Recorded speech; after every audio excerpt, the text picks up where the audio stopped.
Hi guys, thank you for tuning into my gastric sleeve vlog, if you're actually tuning into my gastric sleeve vlog.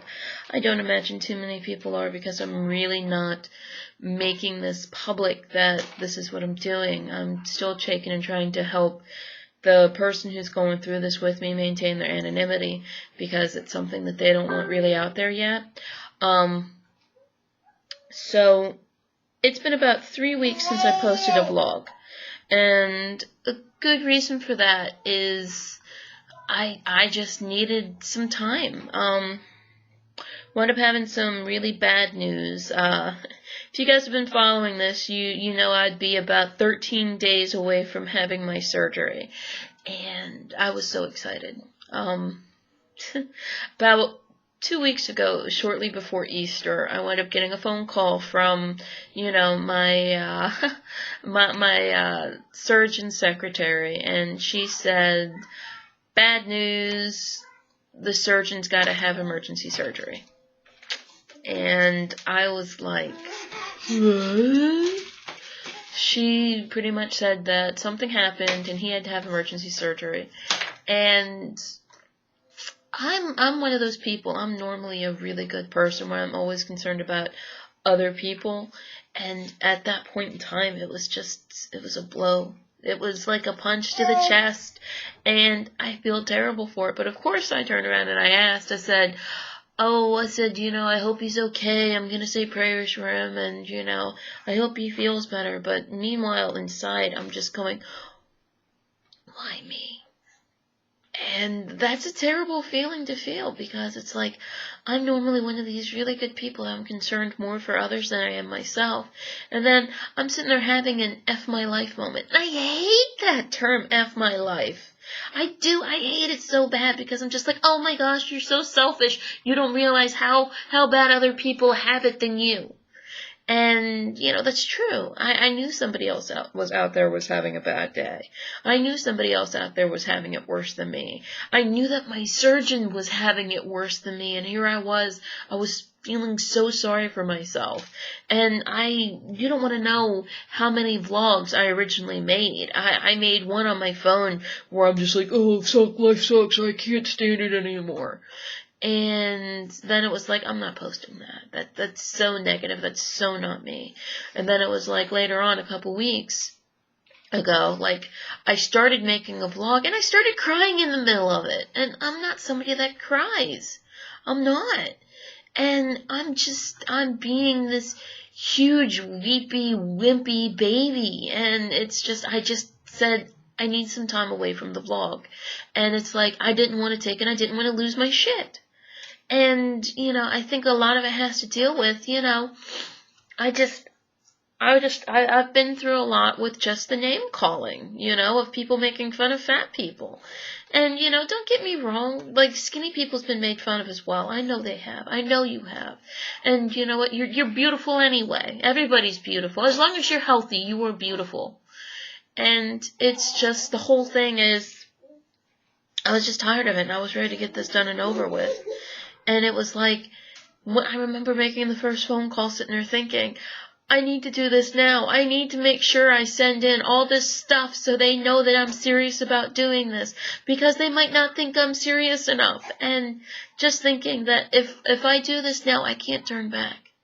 And that's kind of still my mindset. It's like, all this time that's going by now, it's just giving me this whole thing of, well, I could always say I don't want it.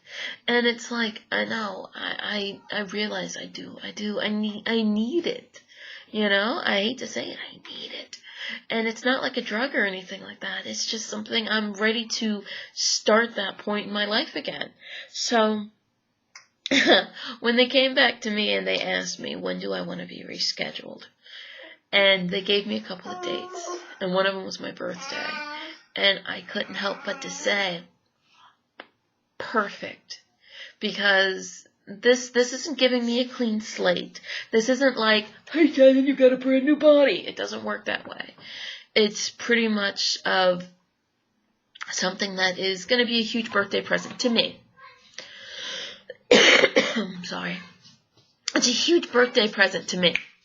And it's one of those things. It's like I'm doing something that I need to do for myself. And, you know, I'm one of those people that I always do everything for everybody else. And I usually typically never do anything for myself. And it's like, you know, I'm doing something for myself. And it's weird. It's kind of like, you know, something happened to where the schedule was conflicting, and it's kind of like, no, I'm sorry, I'm not changing what I'm doing again. This is it. This is what I'm doing. I am getting this done. I am handling it. And that's it. So, yeah. Other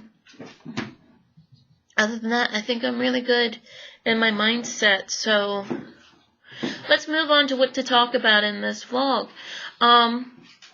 You're going to be faced with a lot of challenges.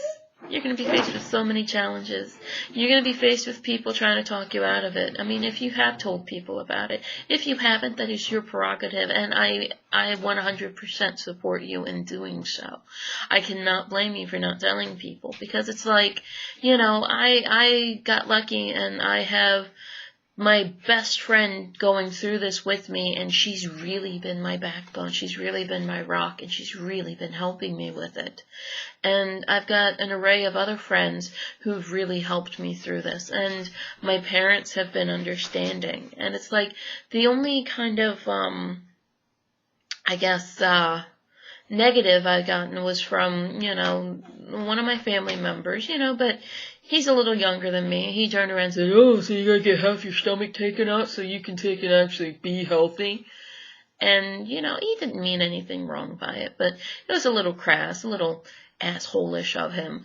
But, you know, as soon as I explained it to him, you know, he kind of understood, and he got it, and then he's been supportive of it ever since.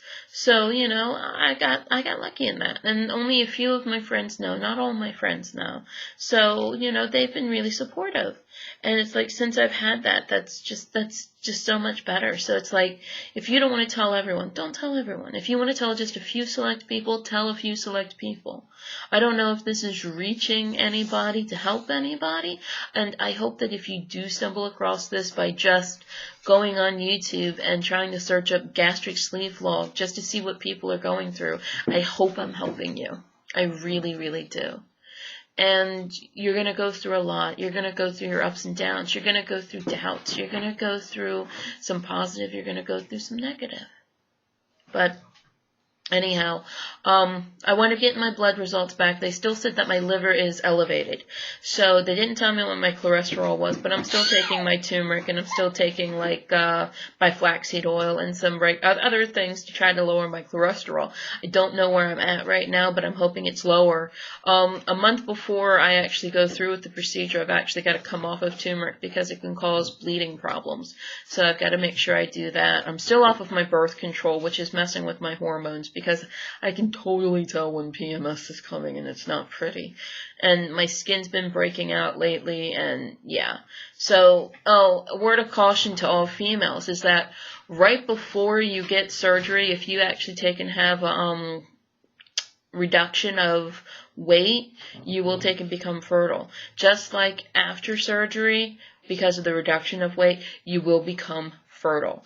So it's actually recommended that right after surgery that you're actually not supposed to be on an oral contraceptive, because that could cause you to get blood clots. At least the estrogen-based ones are. So you don't want to go on the progesterone, because the progesterone's terrible. I've talked about progesterone I don't know how many times, and it's awful. So, yeah, if you got something like an IUD, you'd probably be better off, but you still got to use protection, because you're going to become super, super duper fertile. And they don't want you to become pregnant or, you know, try to have a baby until like 18 to 24 months after you have the procedure, just to make sure that your body is getting the nutrition that it needs. And that is something to set up for your body to make sure you get the nutrition that you need. So that's all for right now. Hopefully I'm going to try to give you guys an update next week. What we're going to talk about, I don't know yet. I might take and go through just some regular odds and ends, cravings, what to do with it, how to face it, how to get through it. So I hope you guys have a good one, and I will talk to you soon.